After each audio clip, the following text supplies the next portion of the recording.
सरकारी निकायमा भ्रष्टाचार झन बढ्यो। 1 वर्षमा 1 खर्ब 15 अर्ब बेरोजी थपिँदा 33 अर्ब 74 करोड असुल गर्न सिफारिस। 48 अर्ब 65 करोड प्रमाण पेश नगरी ढलान। तत्कालीन अर्थमन्त्री जनार्दन शर्माको छानबिन गर्न बनेको समितिद्वारा अर्थ मन्त्रालयको निरीक्षणमा आवश्यक कागजात सहितको प्रमाणहरू भोलि बिहिबारसम्म समितिले उपलब्ध गराउन निर्देशन। र राष्ट्र बैङ्कका गभर्नर महाप्रसाद अधिकारीको राजनीतिक दलमा आबद्धतालाई लिएर संसदमा सत्तारूढ सांसदहरूको प्रश्न। राष्ट्र बैङ्कको ऐन विपरीत भएको भन्दै छानबिन गर्न माग। हामी छौं पल पल तपाईसँग,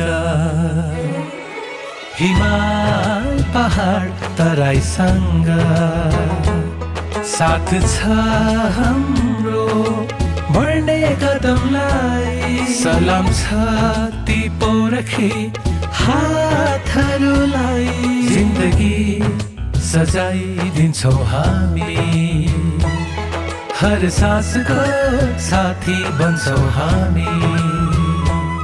सुरक्षा अनि समृद्धि प्राण छ हाम्रो, हर आफू पनि बचाऊ, अरूलाई पनि बचाऊ। आजै नेपाल लाइफमा जीवन बिमा गरौँ। हामी हौ नेपाल लाइफ। नेपाल लाइफ, किनकि जीवन अमूल्य छ।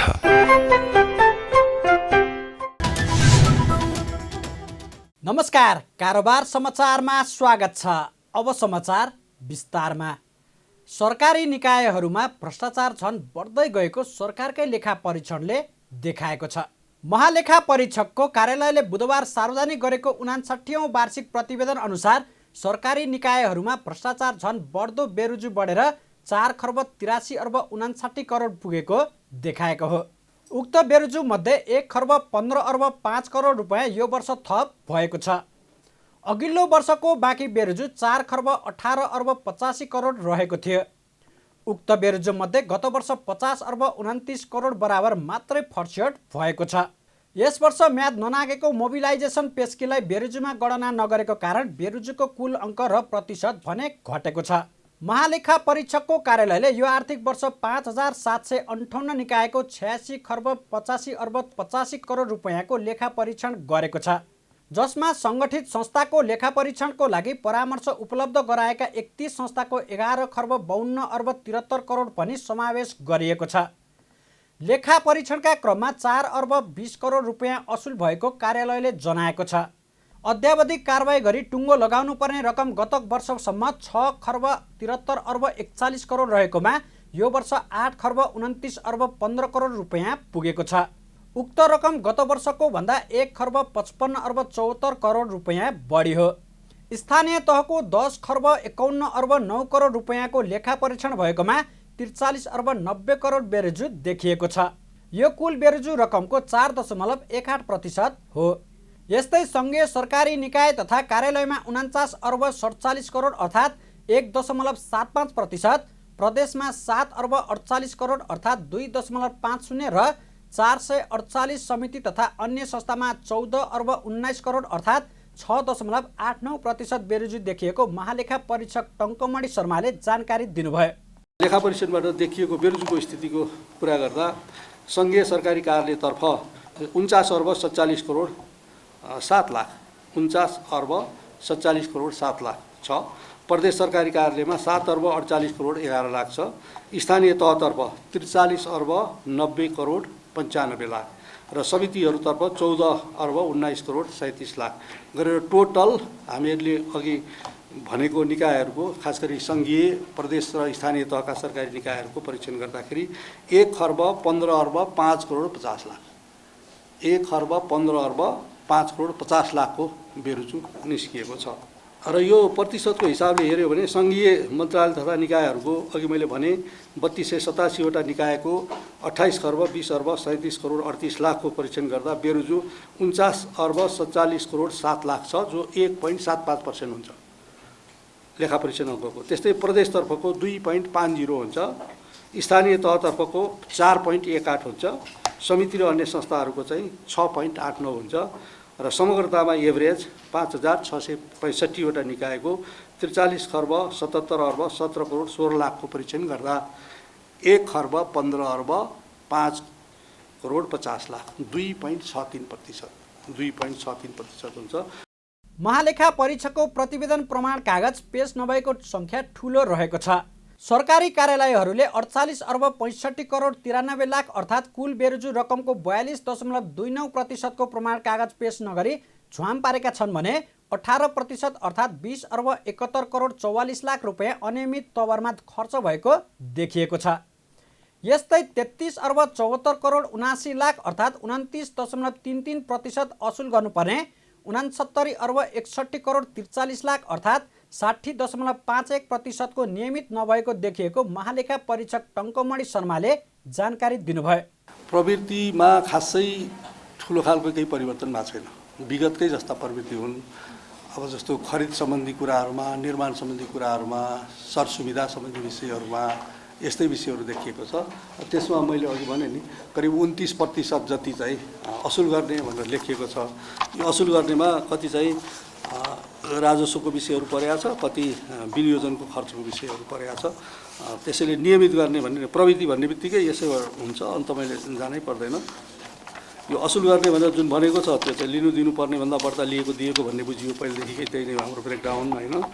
त्यसपछि आएर अर्को चाहिँ उ गर्ने भनिएको जुन नियमित गर्ने भनिएको त्यो श्रेष्ठहरू पेश नगरेको, कागजपत्र पेश नगरेको, हिसाब नमिलेको यस्ता कुराहरू नै 29% चाहन्छन् असुल गर्नुपर्ने बेरुजु भनेर हामीले भनेका छौँ। 60% चाहन्छन् नियमित गर्नुपर्ने, त्यो भनेको कागजपत्र पेश नभएको, नियमित नभएको, ऐन नियम कानुन नीति विधि प्रक्रिया नपुगेको यस्ता विषयहरू छन्, श्रेष्ठ पेश नभएका विषयहरू छन्।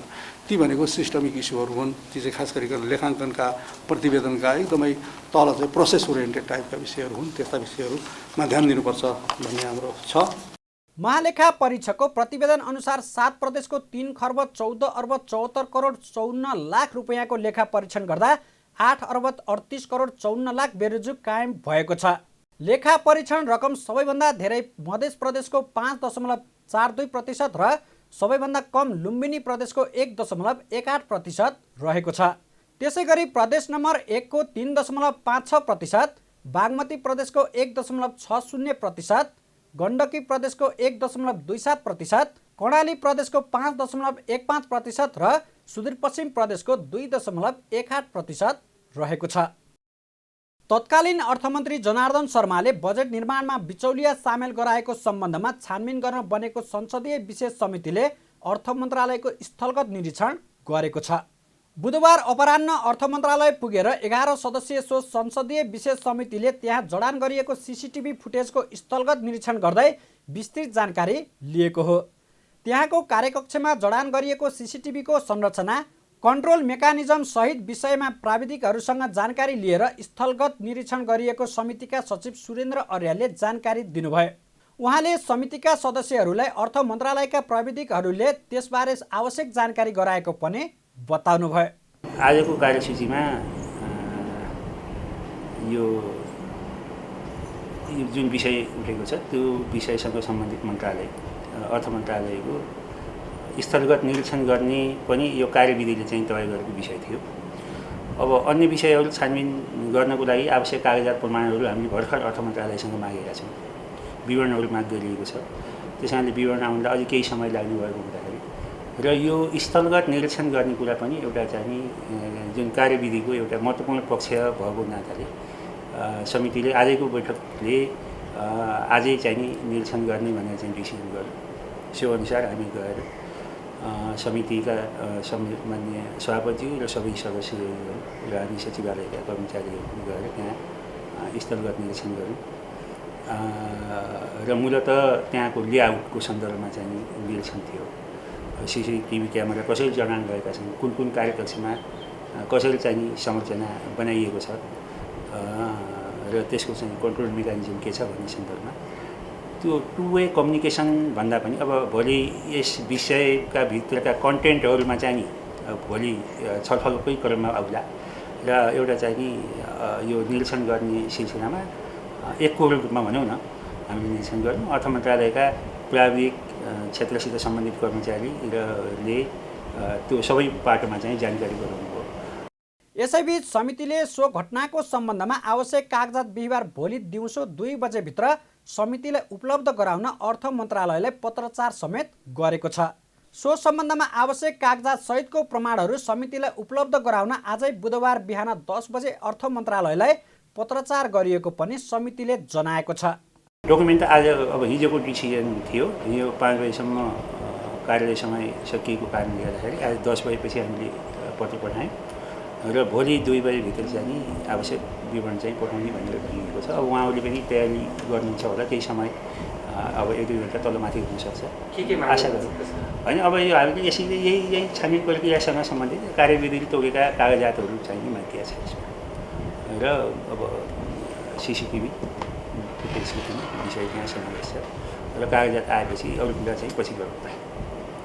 निवर्तमान अर्थमन्त्री शर्माले आगामी आर्थिक वर्षको बजेट निर्माणमा अनाधिकृत व्यक्तिहरू सामेल गराएर करको दर हेरफेर गरेको भन्दै प्रमुख प्रतिपक्ष दल एमाले आरोप लगाएपछि शर्माले अर्थमन्त्रीबाट राजीनामा दिनु भएको थियो।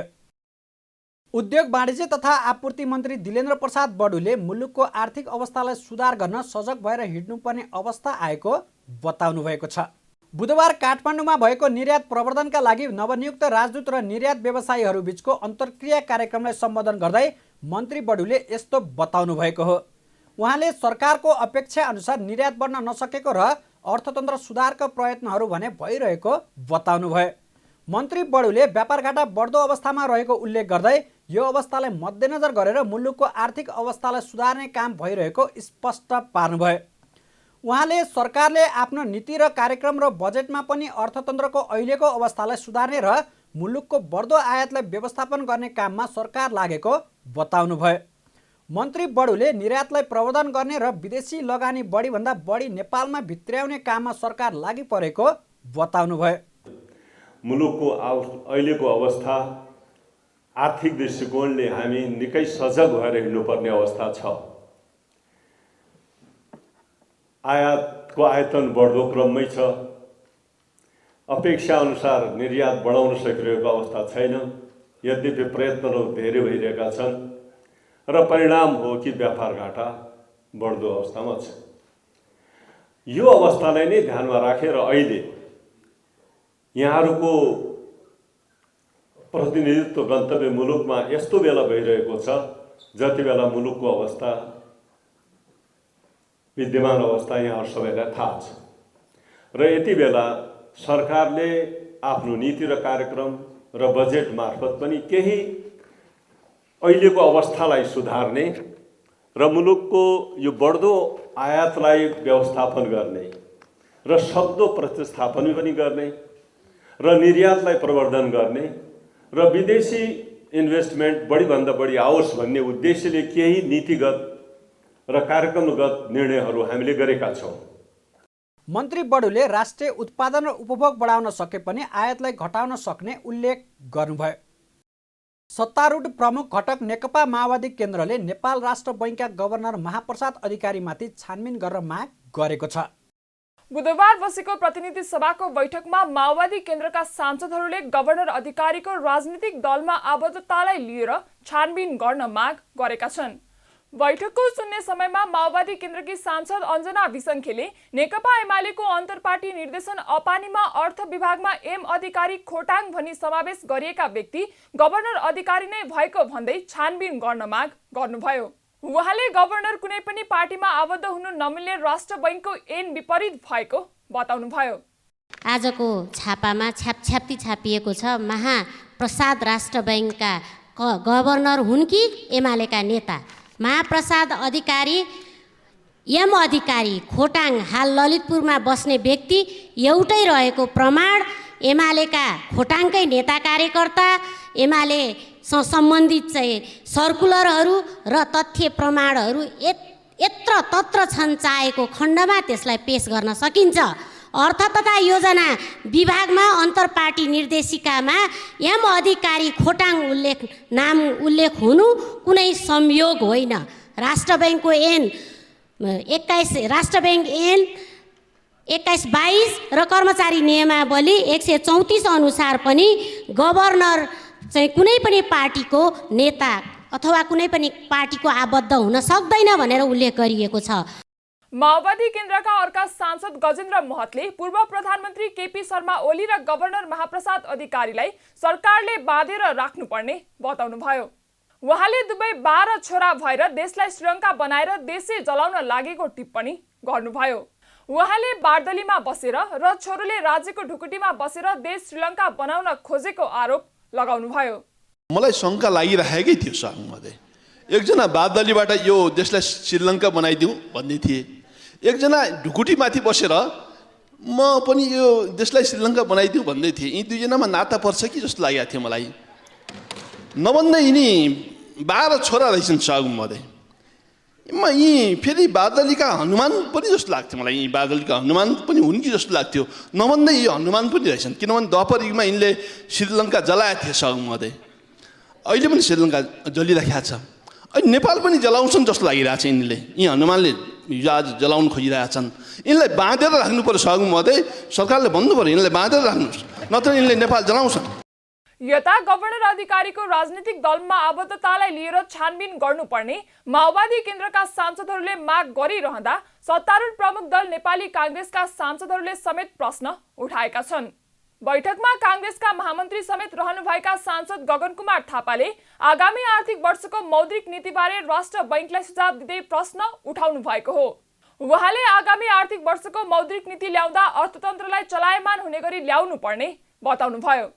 थापाले तरलताको अभाव, चुलिदो व्यापार घाटा, घट्दो विदेशी मुद्रा सञ्चिति, उकासिदो मूल्यवृद्धि र मागमा सङ्कुचन जस्ता चुनौतीलाई सामना गर्ने र परियोजनामा आधारित कर्जा र बैंकिङ प्रणाली भन्दा बाहिर रहेको पैसा सिस्टममा ल्याउने कुरा र केही व्यावसायिक घरानाको कब्जामा रहेको अर्थतन्त्रलाई बाहिर ल्याउने आँट मौद्रिक नीतिले गर्नुपर्ने बताउनुभयो। आगामी आर्थिक वर्षको मौद्रिक नीति ल्याउँदा अर्थतन्त्रलाई चलायमान हुने गरी ल्याउनुपर्छ। तरलताको अभाव, चुलिदो व्यापार घाटा, घट्दो विदेशी मुद्रा सञ्चिति, आकासिदो मूल्यवृद्धि र मागमा सङ्कुचन, यी चुनौतीहरूलाई सामना गर्ने गरी मौद्रिक नीति ल्याइनुपर्छ। परियोजनामा आधारित कर्जा, बैंकिङ प्रणाली बाहिर रहेको पैसालाई सिस्टममा लिएर आउने कुरा र केही घरानाहरूको कब्जामा रहेको इकोनोमीलाई बाहिर लिएर आउने आँट मौद्रिक नीति मार्फत गरिनुपर्छ। सांसद थापाले शेयर बजारबारे राष्ट्र बैंकले ल्याएको नीति गलत रहेको भनाइ राख्दै ठूला लगानीकर्तालाई पोस्नका लागि सानालाई पेल्ने नीति राष्ट्र बैंकले लिएको भन्दै आलोचना गर्नुभयो। उहाँले उक्त सुझाव एमालेका अर्थ योजना विभागका सदस्य मित्र एम अधिकारीलाई नभएको भन्दै गभर्नर अधिकारीमाथि कटाक्ष समेत गर्नुभयो। शेयर बजारमा सुधार गर्ने भनेर 4/12 को नीति ल्याइयो, यसले ठुलालाई पोस्ने सानोलाई कस्ने काम भयो। राष्ट्र बैंकले जे सोचेको भए पनि अपेक्षा गरेको परिणाम नआइसकेपछि अब यसलाई सच्याइनुपर्छ। यसलाई सच्याइएन, यसलाई हटाइएन, बन्द गरिएन भने लाखौँ शेयरमा लगानी गरेका साना लगानीकर्ताहरू सडकमा आइपुग्छन्। मैले गरेको यो सम्पूर्ण अनुरोध नेपाल राष्ट्र बैंकको गभर्नर श्री महाप्रसाद अधिकारीलाई हो, नेपाल कम्युनिस्ट पार्टी एमालेको अर्थ योजना विभागका सदस्य मिस्टर एम अधिकारीलाई मलाई भनेको हो कि भनेर उहाँले बुझ्नु भएमा क्षमा चाहन्छु। धन्यवाद। बैठकमा नेकपा एमालेका सांसद कृष्ण भक्त पोखरेलले भने अर्थमन्त्रीको अनैतिक काम लुकाउनको लागि सत्ता पक्षका सांसदहरूले गभर्नरमाथि प्रश्न उठाएको आरोप लगाउनुभयो। उहाँले गभर्नर अधिकारी आफैले यो विषयमा स्पष्टीकरण दिएपछि संसदमा प्रश्न उठाउनुको औचित्य नभएको बताउनुभयो। सांसद पोखरेलले अर्बौं रुपैयाँलाई वैध बनाउन गठबन्धन सरकारले दिएको आदेश नमान्दा श्रीलङ्का हुने रहेछ भन्ने सत्ता पक्षका सांसदहरूको बुझाइप्रति दयाभाव लागेको पनि बताउनुभयो। स्वयं गभर्नर महाप्रसादजीले म कुनै पार्टीमा छैन भन्ने वक्तव्य दिइसकेको विषय संसदमा प्रश्न उठाउन मिल्ने विषय पनि होइन। अवैध अरबौं रुपैयाँलाई वैध बनाउन गठबन्धन सरकारले दिएको आदेश नमान्दा श्रीलङ्का हुने रहेछ भन्ने मान्यज्यूहरूको बुझाइ हो भने त्यस्तो बुझाइप्रति हाम्रो दयाभाव बाहेक अरू केही रहन सक्दैन। यस्तै बैठकमा एमालेका सांसद कृष्ण प्रसाद दाहालले कोरोना बिमा र स्वास्थ्य बिमाको रकम तत्काल भुक्तानी गर्न सरकारसँग माग गर्नुभयो। उहाँले 3 वर्षदेखि कोरोना बिमा भुक्तानी नभएर अहिले सरकार हतियार खरिद गर्न लागेको बताउनुभयो। उहाँले नेपालको विदेशी मुद्रा सञ्चिति घटिरहेको सन्दर्भमा हतियार किन्न लालायित हुने तर नागरिकलाई बिमा बापतको रकम भुक्तानी गर्न नसकेको बताउनुभयो। विदेशी विनिमय मुद्राको सञ्चिति घटिरहेको सन्दर्भमा हतियार किन्न सरकार लालायित छ, तर कोभिड बिमाको रकम अहिलेसम्म सरकारले भुक्तानी दिएको छैन। त्यसै गरी स्वास्थ्य बिमाको भुक्तानी पनि सरकारले नदिएर अस्पतालहरू चाहिँ नै परेशानमा परिरहेका छन्। यस्तो अवस्थामा सरकारको गम्भीर ध्यानाकर्षण गर्न चाहन्छु कि विगत 2-3 वर्ष अगाडिदेखि नै भुक्तानी गर्न बाँकी रहेको कोभिडको रकम तत्काल भुक्तानी गरियोस्, स्वास्थ्य बिमाको रकम तत्काल भुक्तान गरियोस्। शून्य समयमा भाग लिँदै सांसदहरूले नागरिकता सम्बन्धी समस्या तत्काल हटाउन सरकारसँग माग पनि गरेका छन् भने गठबन्धन सरकार गठन भएको 1 वर्षमा सबैभन्दा बढी विकृति र भ्रष्टाचार बढेको आरोप पनि लगाएका छन्। राष्ट्र बैंकका गभर्नर महाप्रसाद अधिकारीको राजनीतिक दलमा आबद्धतालाई लिएर संसदमा सत्तारूढ सांसदहरूको प्रश्न राष्ट्र बैंकको ऐन विपरीत भएको भन्दै छानबिन गर्न माग गरेका छन्। पछिल्लो समय निरन्तर गिरावट हुँदै आएको नेप्से परिसूचकमा लगातार 2 दिन वृद्धि भएको छ। बुधबार नेप्से परिसूचक 59.54 अङ्कले बढेर 1986.82 अङ्कमा पुगेको हो। नेप्से परिसूचक अघिल्लो दिनको तुलनामा 3.09%ले बढेको छ। यस दिन कारोबार रकममा समेत सुधार आएको छ। दिनभर 225 कम्पनीको 57,87,000 किता सेयर 2 अर्ब 4 करोड 44 लाख रुपियाँमा कारोबार भएको छ। मङ्गलबार 1 अर्ब 70 करोड 77 लाख रुपियाँ बराबरको मात्रै सेयर खरिद बिक्री भएको थियो। बुधबार नेप्सेका 13वटै उपसमूहका परिसूचकमा हरियाली छाएको छ, जसमा सबैभन्दा बढी वित्त समूहका परिसूचक 6.96%ले बढेको छ।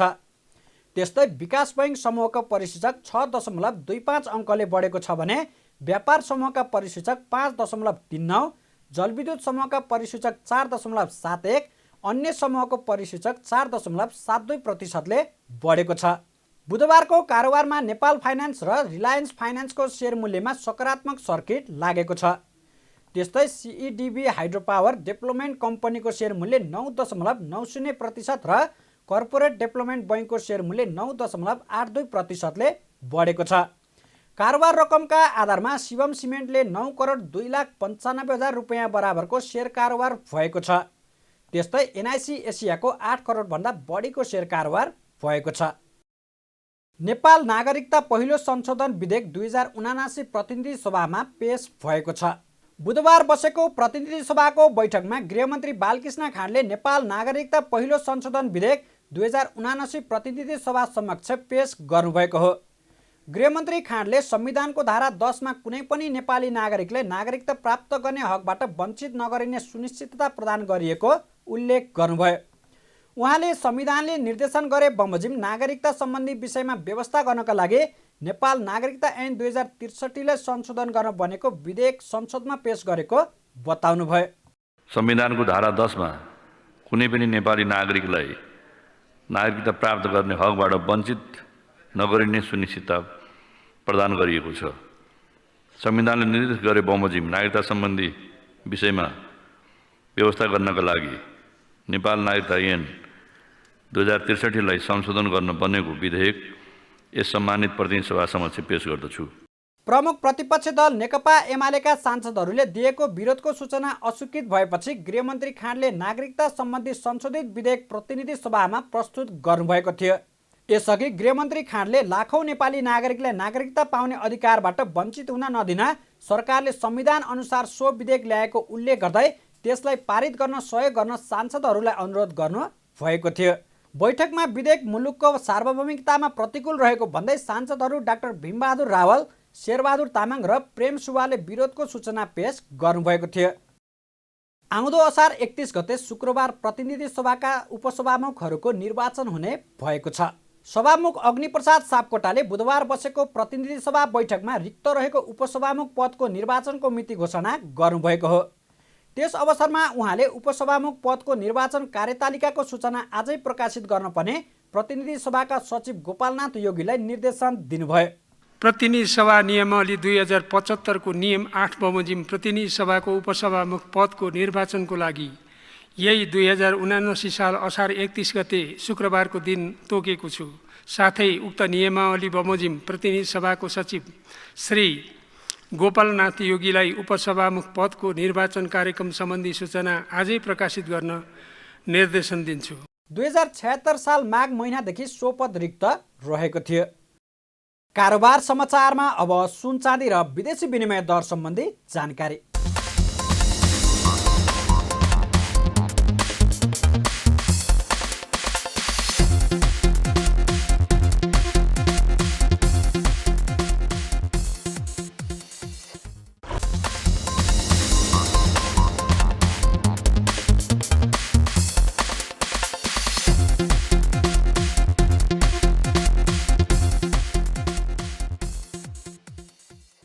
बिदा हुनुअघि अहिलेसम्मका प्रमुख समाचार फेरि एकपटक। सरकारी निकायमा भ्रष्टाचार झन बढ्यो। 1 वर्षमा 1 खर्ब 15 अर्ब बेरोजी थपिँदा 33 अर्ब 74 करोड असुल गर्न सिफारिस। 48 अर्ब 65 करोड प्रमाण पेश नगरी ढुवान।